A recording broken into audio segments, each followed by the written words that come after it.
समाअत मुकम्मल। Supreme court ने फैसला महफूज कर लिया। अदालत ने तहरीरी दलाल के लिए 1 हफ्ते की मोहलत दे दी। समाअत का तहरीरी हुक्मनामा जारी। कहा नैब का $10 अरब रिकवरी का क्रेडिट लेना सरप्राइज था। इदारों की तरफ से ऐसी दस्तावेज जमा नहीं होनी चाहिए। नैब का गुज़श्ता 10 साल का बजट भी देखना चाहते हैं।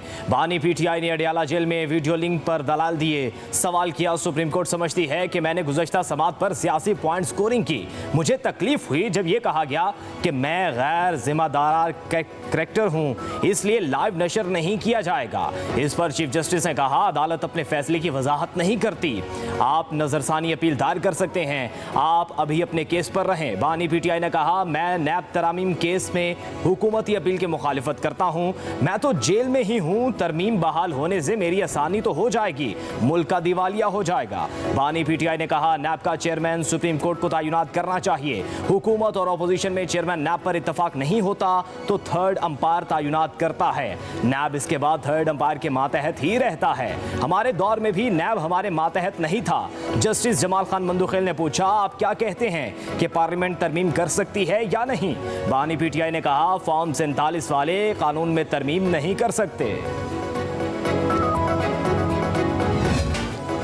नैब तरमीम को कलअदम करार देने की कोई वजह नहीं थी। शायद मेरा नोट नहीं पड़ा। नैब से मुतल्लिक आपके बयान के बाद क्या बाकी रह गया है? क्या आपका नैब पर एतबार रहेगा?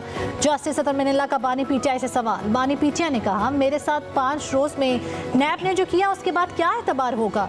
जस्टिस जमाल मंदुखेल बोले आपकी बातें मुझे भी खौफजदा कर रही हैं। हालात इतने खतरनाक हैं तो साथी सियासतदानों के साथ बैठकर हल करें। जब आग लगी हो तो नहीं देखते कि पाक है या नापाक, पहले आप आग तो बुझाएं। बानी पीटीआई ने कहा भारत में अरविंद केजरीवाल को आज़ाद करके सज़ा मुअत्तल करके इंतखाबात लड़ने दिया क्या? मुझे 5 दिनों में ही सजाएं देकर इंतखाबात से बाहर कर दिया क्या?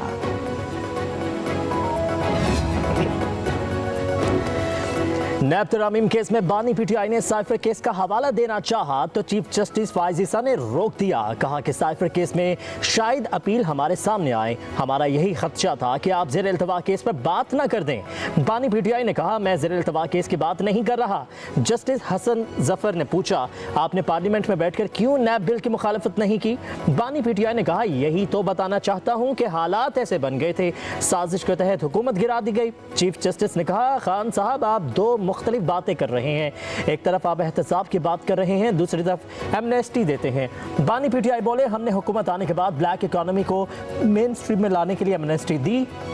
चीफ जस्टिस ने फारूक एच नाइक को बानी पीटीआई के सामने कर दिया। कहा ये रुकने पार्लियामेंट हैं, दुश्मन नहीं। पार्लियामेंट में बैठकर मसाइल हल करें, मुल्क को आगे बढ़ाने की ज़रूरत है। कहा हम सियासी बातें नहीं करना चाह रहे थे मगर आपको रोक नहीं सकते। डायलॉग से कई चीज़ों का हल निकलता है। सुप्रीम कोर्ट ने फैसल वावडा तौहीन अदालत केस का हुक्मनामा जारी कर दिया। फैसल वावडा की प्रेस कॉन्फ्रेंस नशर करने वाले तमाम 28 टीवी चैनल्स को भी तौहीन अदालत का नोटिस। आइंदा समाअत पर टीवी चैनल फैसल वावडा और मुस्तफ़ा कमाल को हाजिरी यकीनी बनाने की हिदायत। हुक्मनामे के मुताबिक मुस्तफ़ा कमाल ने अदालत से गैर मशरूत मुआफ़ी मांगी। फैसल वावडा ने अपने जवाब में कुछ हक़ाइक़ पेश किए। वकील के मुताबिक वक्त दिया जाए तो फैसल वावडा इजाफी जवाब जमा कराएंगे। अटॉर्नी जनरल को प्रेस कॉन्फ्रेंस के मतन से तौहीन अमेज़ मवाद की निशानदही और वकील हाफिज इरफात को पीठ पीछे गुफ्तगू और तौहीन अमेज़ गुफ्तगू पर शरई अहकामात पेश करने की हिदायत।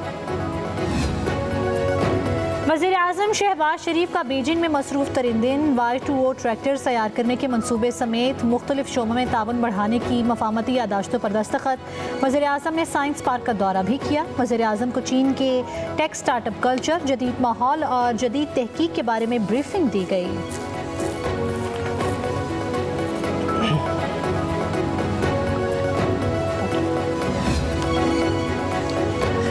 पाकिस्तान चीन के नक्शे कदम पर चलकर तरक्की कर सकता है, कौम को मायूस नहीं होना चाहिए।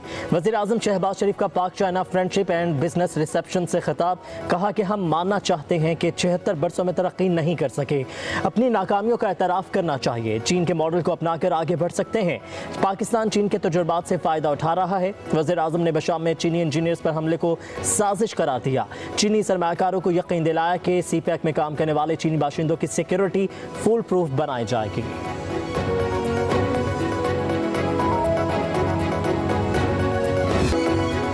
वफाकी हुकूमत ने बानी पीटीआई के वकील तक रसाई न देने के बयान की तरदीद कर दी। अडयाला जेल में बानी पीटीआई के वकला से मुलाकात की तस्वीर और दस्तावेजात सुप्रीम कोर्ट में जमा करा दिए। हुकूमती जवाब में कहा गया है कि बानी पीटीआई का कैद तन्हाई में होने का मौक़िफ़ भी गलत है। बानी पीटीआई से मुलाकात करने वालों की फहरिस्त भी सुप्रीम कोर्ट में जमा। बताया गया है कि बानी पीटीआई को जेल में किताबें, एयर कूलर और टेलीविजन समेत तमाम ज़रूरी सहूलियात फराहम की गई हैं। अदालत मुनासिब समझे तो बानी पीटीआई के बयान और हकीकत को जांचने के लिए कमीशन भी मुकर्रर कर सकती है।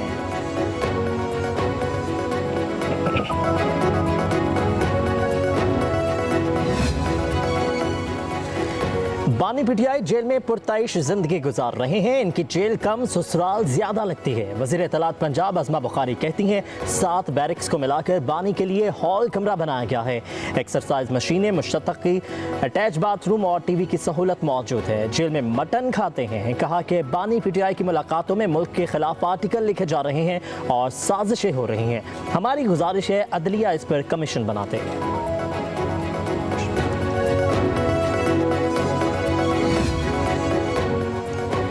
वज़ीर आला पंजाब मरियम नवाज और सदर नून लीग नवाज शरीफ की ज़ेर सदारत मरी हाउस में अहम इजलास। मरी डेवलपमेंट प्रोजेक्ट और मास्टर प्लान पर ब्रीफिंग। कदीमी और तारीखी इमारतों को असल हालत में बहाल करने का उसूली फैसला। मरी ट्रैफिक मैनेजमेंट प्लान की भी मंजूरी। इजलास से खिताब करते हुए नवाज शरीफ ने कहा कौमी असासे तबाह करने वालों का एहतसाब होना चाहिए। माजी में मोटरवे को तबाह कर दिया गया। अवामी फलाही मंसूबों में ताखिर का सबब बनने वाले कवानीन में तरामीम की जाए।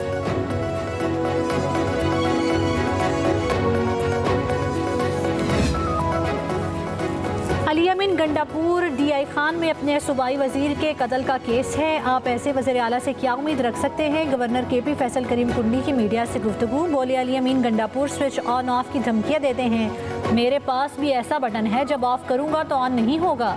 अगर वज़ीर आला खैबर पख्तूनख्वा डिप्रेशन का शिकार हैं तो अद्वियात का इस्तेमाल करें।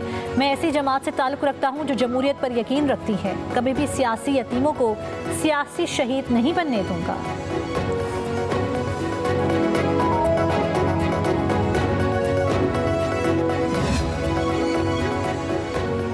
सैलाब मुतासरीन के लिए 21 लाख घर बना रहे हैं। मुतासरा हर शख्स की मुकम्मल मालूमात रखते हैं। वज़ीर आला सिंध मुराद अली शाह की प्रेस कॉन्फ्रेंस। कहा सैलाब मुतासरीन के लिए तामीर होने वाला ये दुनिया का सबसे बड़ा मनसूबा है। सैलाब मुतासरीन के लिए 8 लाख बैंक अकाउंट्स खुल चुके हैं। जनेवा कॉन्फ्रेंस में सबसे ज़्यादा पैसा इस हाउसिंग प्रोजेक्ट को मिला है। सिंध के अवाम को सहूलियात की फराहमी के लिए हर मुमकिन इक़दामात कर रहे हैं।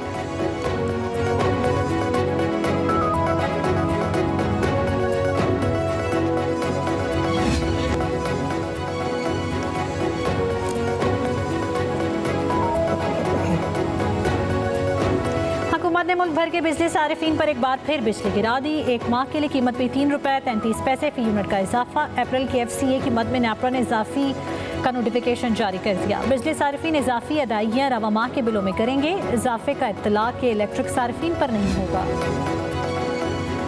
मलिक अहमद खान कहते हैं हम फौज की सियासत में मुदाखलत पर तो बहुत बोलते हैं। अदलिया में जो सियासत हो रही है इस पर भी नजर डालनी चाहिए। फौज पर्दे में सियासत करती होगी, आप तो लिख पढ़ कर सियासत करते हैं।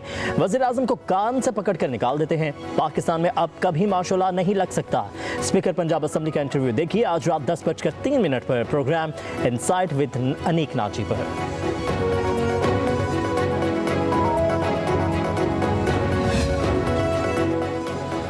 रहनुमा PTI आलिया हमजा को सरगोदा जेल के बाहर गुजरांवाला पुलिस ने गिरफ्तार कर लिया। आलिया हमजा गुजरांवाला पुलिस को 9 मई के मुकदमे में मतलूब हैं। आलिया हमजा से थाना कैंट में दर्ज मुकदमे में तफ्तीश की जाएगी।